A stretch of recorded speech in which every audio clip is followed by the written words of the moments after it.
ka-VocChat! Welcome po sa Season 2 ng ating programang My Vocation is Love, hashtag ang aking awit ay pag-ibig. Ako po si Sister Genevieve Rubio, MCST, ang inyong makakasama for this season.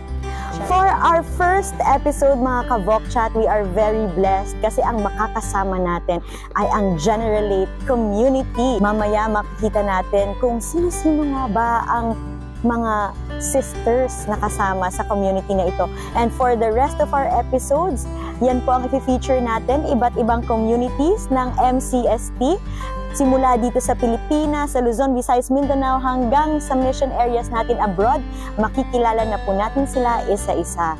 Pero syempre, i-feature pa rin natin ang iba't ibang vocation stories ng ating mga sisters. O mga ka-VocChat, ready na ang Generate community. Tara, join tayo sa kwentuhan nila. Ay, nandiyan na pala kayo. Hello, mga ka-VocChat! Ito ang Generalate House, ang aming community. Magulo kami, kung minsan ang usapan namin, wala dito, wala doon. Pero masaya kami. And that is one of the things I love in community life. Masaya, kahit marami kaming trabaho, marami kaming isipin. Paminsan sa mga problema, pero hindi namin, we do not regard them as problema. Ito, masaya kami, kaya yun, nakaka-inspire palagi everyday, kahit kung minsan ay medyo tinatamad bumangon, pero thinking na din ang community, magdadasal kami together, so ano na agad, bangon ka na agad, and then that is one of the things I love in community life. Masaya, nagtutulungan, sama-sama nagdadasal, sama-sama nagtatawa, di ba? Yes, Mother. Alam mo ha, sa aking paglilibot, napakaraming problema. Pero kahit kailan, ay hindi ko naramdaman na akong nag-iisa. Yan ang aking community na pag-uwi ko, ay doon ko ibubuhos ang aking mga karanasan, maganda man o hindi, ay alam kong sila'y nakikinig at tatawa sila sa mga kaunting katawa. Bagamat mahirap magkaisa dahil iba-iba tayo ng pinagmulan, iba-iba ng kabulatan, iba-iba ng educational background, at iba-iba din ng work milieu. Pero sa karanasan ko dito ay lagi kong gustong umuwi sa aking community. Yeah. Ako nga, napipil ko yun. Yeah.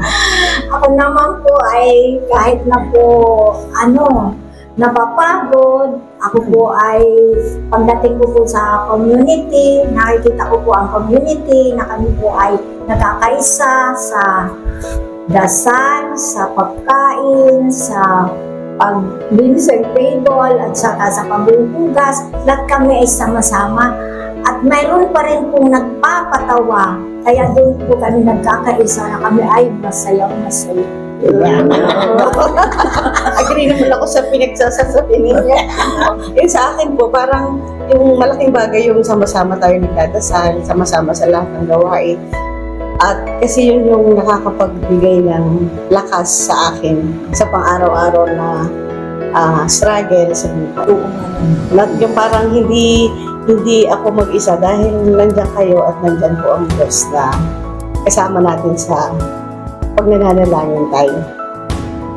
Although may time na may mga disagreement kami, pero napifeel ko pa rin yung love and concern of each other. Kaya doon ako yung lakas taga.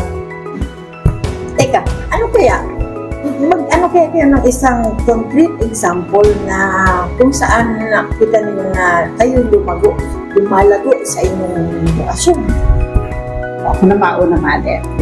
Alam mo, kapag nakikita ko si Sister Alice na yan ay talagang prosigido sa paghanda ng ating gagamitin kinabukasan, nai-inspire ako na dapat din ay gawin ko din. Para sa akin, malaking hamon din yung ginagawa niya na, si Sister ay kasipag-sipag ay parang hindi ko naman maatin na naman ako'y patamad-tamad. So, in a way, yung kanyang ginagawa, makaka-inspire sa akin. At ganun din naman si Sister Biel. Alam ko naman, mahirap mag-asikaso doon sa retreat house. Pero, siya ay napakasipag. So, alam mo naman na yung nakikita kong example ninyo ay hindi makainggan niya sa akin na gawin ko din yung aking yung tinatawag din na paglilingkod sa aking sariling gawain. At saka yun nga, pag nakikita ko si Sister po, Rax, na siya po ay, sabi isang konkreto, marami ng konkreto yun.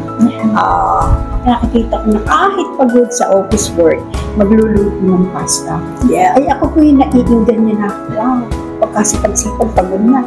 Pero kung give joy sa mga kakain, ay she does not care if she is already tired doing her office work. Wow. Oo. At masarap pati. Masarap pati ang loto. Katigit kami bahay, abot, kasama. Ako naman po ay ang nagbibigay lakas po sa akin ay yung pagdarasal talaga po. Kasi napapansin ko po, kahit ako nagtatrabaho doon, naiisip ko na talaga po na sama-sama tayong magdadasal ng 4:30 na gusto ko tapusin na yung trabaho, hindi man tapos, uuwi ako. Kahit na malate man ako ng 5 minutes, 15. Basta, ang iniisip ko palagi ang darasal. Kasi yan sabi ko ang aking lakas. Siya ang pagdarasal ang diwa ng aking lakas. Ako naman po ay yung konkretong experience ko sa community na nakapagpapalakas ng aking relasyon. Yung kasi halimbawa, yung may problema sa family ko na yung parang hindi ko na alam kung paano ko sila ipagdadasal. Kung nakita ko na nagdadasal ko, nagdadasal ang community, yung nahihila ako. So, dahil doon, lumalago ako sa aking dekosyon, sa aking pananampalataya na kahit may problema ay hindi naman ako pababayaan ng Diyos. At hindi rin niya pababayaan yung mga mahal ko sa Diyos. Yung magagawa natin sa ating mga pamilya natin, halimbawa kung may problema, pero mas marami talaga ang magagawa ng Panginoon. Hindi tayo. Mas marami ang sa pagdadasal natin ay siya ang bahala, di ba? Papabahala natin sa Kanya. At siya mas marami ang magagawa niya kaysa sa atin. Ano naman? Sabi niya, di ba, ay from the vine, you cannot be separated. Kasi pag you can do nothing without being attached to the vine, di ba? Branches. Kaya kailangan talaga magbasa. Yun ang ating sandata para lumago sa ating bukasyon at sa pakikihalik dito sa ating community. Maintindihan natin sila kasi we leave it to the hands of God. Kung ano man ang ating mga concern, ating mga kailangan sa buhay. Amen. Amen. Amen, mga kaboksa. Nandiyan pala sila, hindi pala tayo. Alam natin na nandiyan sila. Masyado tayo na paano sa ating share. Oo. Ganyan kami dito sa General. Ito ang aming community. Masaya kami. We eat on the same table. We pray sa isang chapel, sa iisang Diyos at Panginoon nating lahat. Kay Hesus Kristo.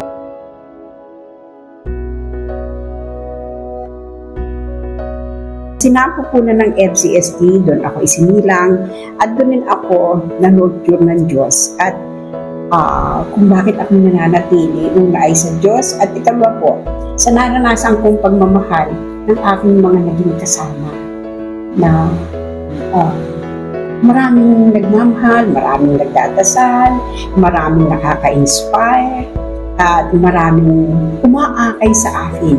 At hindi ko po nalilimutan ang napakaraming magagandang example ng ating mga matatandang madre na patuloy na nag-i-inspire sa akin na isabuhay yung pagiging MCS.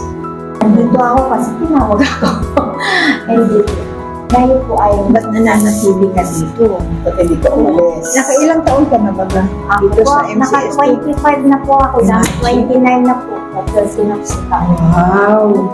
Bakit ka nananatili? Hanggang ngayon, nandiyan ka pa. Nandito ka pa rin. Siguro ko po sa lakas, napalakas sa karamdaman na espiritu na na kahit naman akong nakaranas ako ng mga trials, struggles sa buhay ko, pero hindi na talaga maalis sa aking isipan na lalo na nung kami ay nasa baby shape pa lamang na naalala ko po yung kay Mother Chudora na sabihin niya po na kapag kayo ay pumasok na, huwag na kayong aalis. Hindi sa ating sarili, kundi sa grasya ng Diyos. Kasi hindi po ako mananatili dito kung ang iisipin ko po ay sarili ko. Kasi may time talaga po na dating ang struggle ko. Gusto ko talaga, sabi ko, mabuti pa doon sa amin. Ganito ang palagi kong sinasabi. Sabi ko, malaya ako na doon. Pag ganito. Pero, dadating ang oras na kapag talaga ako nagdarasal, nadadaig pa rin po yung aking mga struggle, mga iniisip sa sarili ko, na talagang hindi, talagang dito po talaga ako. Ganun po ang aking nasa sa isip at sa puso na kailangan talaga nandito ako, kaya nandito palagi sa akin ang rational Diyos na gagawin sa akin. Kaya yun na nanatili ko ako, nandito po ako. Sa akin naman po ay naalala ko din yung sabi ni Mother Chudora na hindi kailanman babawiin ng Diyos ang pagtawag niya sa atin. Kung may mangyaring hindi maganda sa atin o umalis o manghina ang ating bukasyon, hindi dahil sa binawi niya yung tawag, kundi dahil nagbulang tayo sa pagtulong. So yun yung parang kaya ako nananatili. Number one, on a personal note, ay gusto kong, kung hindi ako naging matapat today, gusto ko maging matapat bukas ng kaunti kesa ngayon. Yung bagang gano'n yung to better myself tomorrow, na mas maging matapat ako bukas kung hindi man ako naging matapat ngayon. Number two po, gusto ko rin panindigan yung pangakong sinambit ko sa Diyos na ako ay tutugon sa Kanya, panawagan nung ako'y tinawag niya at hanggang sa huling sandali na akin po. Ako yung nananatili kasi bago ako pumasok, I promised myself na ito na nga, wala na akong pupuntahang iba kundi dito na.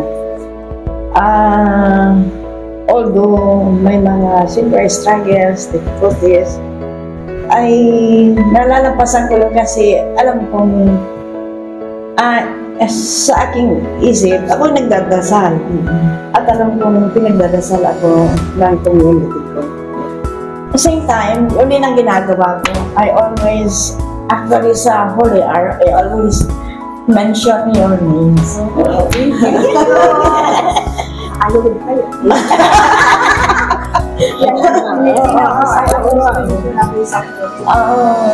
Kaya I believe yun ang although nung bata pa akong madre, yung postnatal sa Canovis, naisip ko ba, is it only pride na natili ako? Kasi hindi yun, na ako sa akin mga kasama na sabihin ay Brans, ang hirap naman mag-madre. Sabi ko, pag hindi ko kaya, lalabas ako. Pero I promise myself na hindi ako lalabas. Ipakita ko sa kanila na kaya ko. And then, naisip ko ba, kung kaya ninyo, yung kasama ko sa community, kung kaya ninyo, di kakayanin ko rin. Kasi, because of prayer. At saka, alam kong, yung pagmamahal ba ng kongregasyon sa atin, in spite and despite of everything. Oo. Salamat sa iyong makabuluhang pagbabahagi ng iyong mga experiences sa ating community life dito sa General Lake. Sana may napulot kayo sa aming mga sharing. At sa susunod, maraming pang iba.